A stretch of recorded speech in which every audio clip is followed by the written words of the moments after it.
That's like normal news. Like, we are the truths, trying to analyse and understand and accepting that we're doing it on an ad hoc, off-the-cuff basis. That's normal news. That's in a minute going to have to go, and there's a hurricane.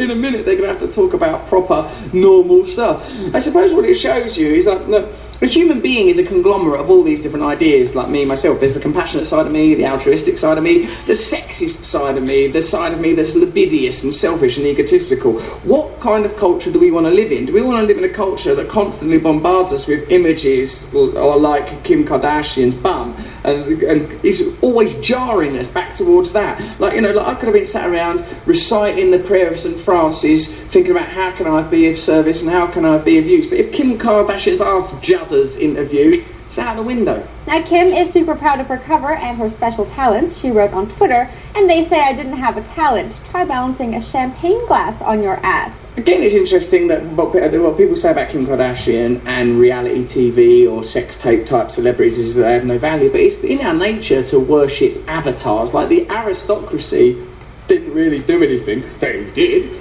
Thousands of years ago, they fought for the king. Oh, thanks. For thousands of years ago, fighting for the version of elitism that you had then. Have a castle, have some attention, have a string of pearls. Swiss Wiz weighed in on Twitter with this observation: I think Kim Kardashian should be studied as a course in marketing and advertising. People say she's talentless, but can't stop viewing her. Our appetite for her arse is the only thing that's bigger than her ass. And Lil Duval said, so today I learned Kim Kardashian being naked is more inspiring than anything Michelle Obama has done. Perhaps in a way it is. Perhaps in a way it is. I mean, I don't really know anything that Michelle Obama has done. I know she's married to Barack Obama, who you could swap out for any other president. Maybe you could swap her out for any other wife. Go have Kim Kardashian. Now others think Kim should give it a break now that she's a mother. Rita Evelyn Yanez wrote, to Kim Kardashian West, yeah you, please stop with the giant ass thing. It's old, it's become loathsome, you're a wife and mother. Gross. I suppose in a way, me or any of the other people that are judging Kim Kardashian are not qualified to. What we need to look at is not Kim Kardashian's arse, delightful though it may be, but that aspect of ourselves that is intrigued by Kim Kardashian's arse. If Kim Kardashian's arse is the answer, then what is the question? What is missing from our life? What is missing from our culture that Kim Kardashian's arse can cause such tremendous ripples? I don't mean obviously in a literal way, although I'm sure it does. I mean, what are we yearning for?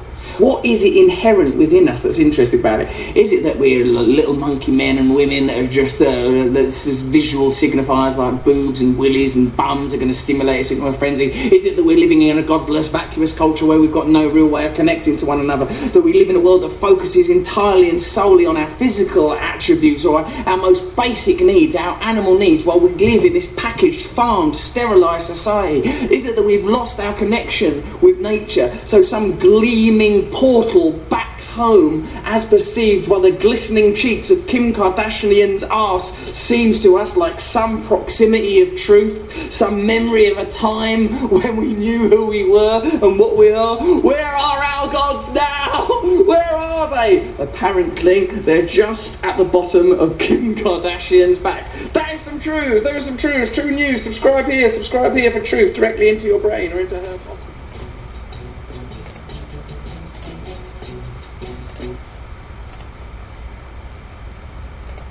Hello, welcome to the Truths. Truth is true news. News you can trust. Subscribe here to receive true news. Today the true news is about a CIA-sanctioned Osama bin Laden doll on sale. That's right, a CIA-sanctioned Osama bin Laden doll on sale. You want to know more about that, don't you? Because why would you have a doll of Osama bin Laden? Is there a reason to do it? Let's find out. Antonio, an unconventional weapon the CIA planned to use against Al-Qaeda has been revealed. The agency began developing this Osama bin Laden action figure in 2005 to turn children and their parents against the real bin Laden. Firstly, when do action figures turn you against anything?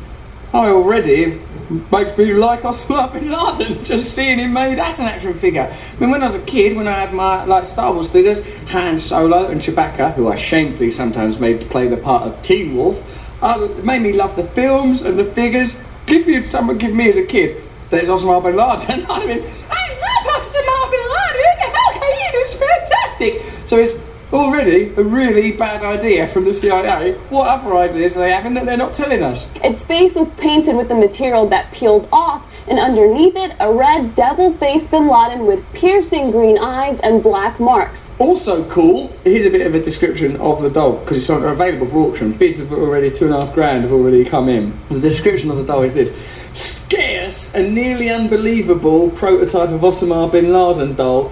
I like it. Nearly unbelievable. Oh, that could never. Whoa. No, think about it. Yeah, this is actually happening. Nearly unbelievable. I'm almost not gonna, but I will believe you that I was so close to not believing that then.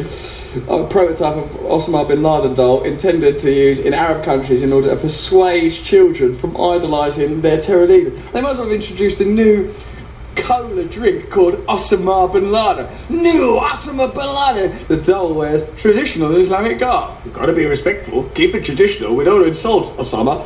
A white removable 5-button robe over a 4-button white tunic with a mock collar, with off-white cloth pants and a pair of black mock Velcro boots. What black mock Velcro boots? Why is someone at a meeting in the Pentagon? Someone had to go, well, I think it should have black mark Velcro boots. Do you realise civilization's collapsing around our ears? Yeah, but first, black mark. But what part of black mark Velcro boots don't you understand? That we're making them? To design the figure, the CIA hired Donald Levine, the leader in the creation of the popular G.I. Joe toys. He's a master at making popular toys. How would you go? Okay, we need to vilify Osama bin Laden. Why not get toy-making genius Willy Wonka to strap Osama bin Laden chocolates into everybody's open mouths? Part of the reason the agency chose him was because he had contacts in China that could discreetly make the figures. Contacts in China? What, the CIA ain't going in?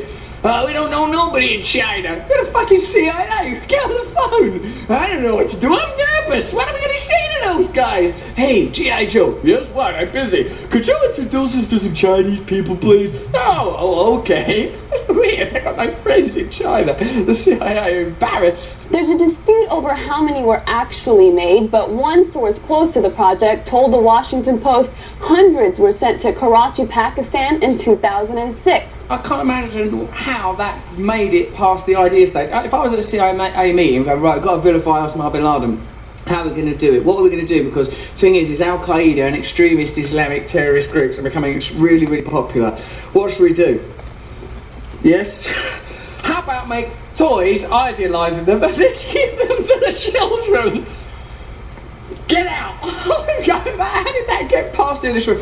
Go on, keep talking. The CIA is not the only one that uses these unusual methods. The State Department has a Twitter account called Think Again, Turn Away. That's a confusing name. Which one do you want me to do? Think Again, Turn Away. That's a confusing thing to tell someone to do. Think again, turn away. And it uses it to dissuade extremist sympathizers online. Why is it that people are willing to follow charismatic, dangerous idealists like Osama bin Laden? If only there was some way of preventing this. I mean, we've tried everything. We made toys, and still there's this anti-American sentiment. Could it be because the US keeps bombing Muslim countries all the time? How many countries in the Islamic world has the US bombed or occupied since 1980? Oh, you don't think that's the way to do it? How many goddamn toys do these people need? Yeah, no, I think there's a connection between this bombing. Syria has become the 14th country in the Islamic world that US forces have invaded or occupied or bombed, and in which American soldiers have killed or been killed since 1980. Since 1980, 14 countries. Iran was bombed in 1980 and 1987 to 98. Libya, 81, 86, 89, 2011. Lebanon, Kuwait, Iraq, Somalia, Bosnia, Saudi Arabia, Afghanistan, Sudan, Kosovo, Yemen, Pakistan and Syria. Do you think that's contributed to this anti-American feeling? No, well, it couldn't be that. Why do you think they don't like being bombed? I mean, I don't know. I'm sure, come on, they got the dolls. Did I say that the doll changed his face? Yeah, he did, but Muslim countries and see how the tide turns. Watch the change occur. It's like, say someone bombs you. Yeah, okay, me, I'm a person. They've given you a doll. Oh, I love a doll. But remember the moment, oh yeah, suddenly the doll's not so important. That's right. Stop bombing people, and then you won't need to do mad, weird Willy Wonka schemes of dropping toys to shepherd boys from the sky to persuade them not to join Al-Qaeda. Simply stop bombing and attacking Muslim countries, stop representing Muslims in our countries in a negative light, try to embrace people unilaterally with great, great love. That is some truth, that's some true news. If anyone buys me that Osama bin Laden toy, I'd like it. True news, subscribe here, subscribe here, subscribe here.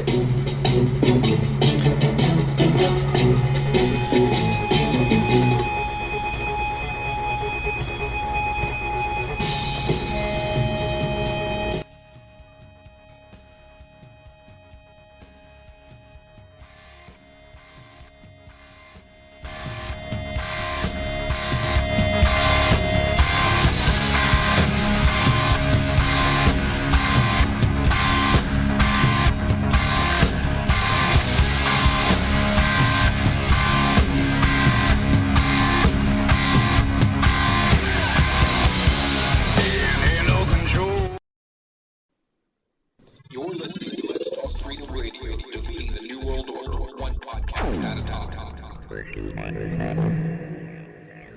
Hello friends, Robert here with LTF, Let's Talk Freedom Radio, here to talk to you about one of our sponsors, Helios Microwater. If you're anything like me, you probably don't want to be poisoned and killed and dumbed down by our government by drinking their fluoride-filled tap water. If that's the case, then might I suggest Helios Microwater. So what is Helios Microwater? Microwater is the product of mild electrolysis, which takes place in the microwater unit. Microwater is treated tap water that has not only been filtered, but has also been reformed in that it provides reduced water with a large mass of electrons that can be donated to activate oxygen in the body to block the oxidation of normal cells, while at the same time purifying your water and removing bacteria, fluoride, and other harmful chemicals. So find Helios Water online at helioswatergroup5.webs.com and call or click for your Helios Microwater today and mention the word freedom to get 10% off of 10 bottles or more. That's Helios Microwater, water for life. You're listening to Let's Talk Freedom Radio, defeating the New World Order, one podcast at a time.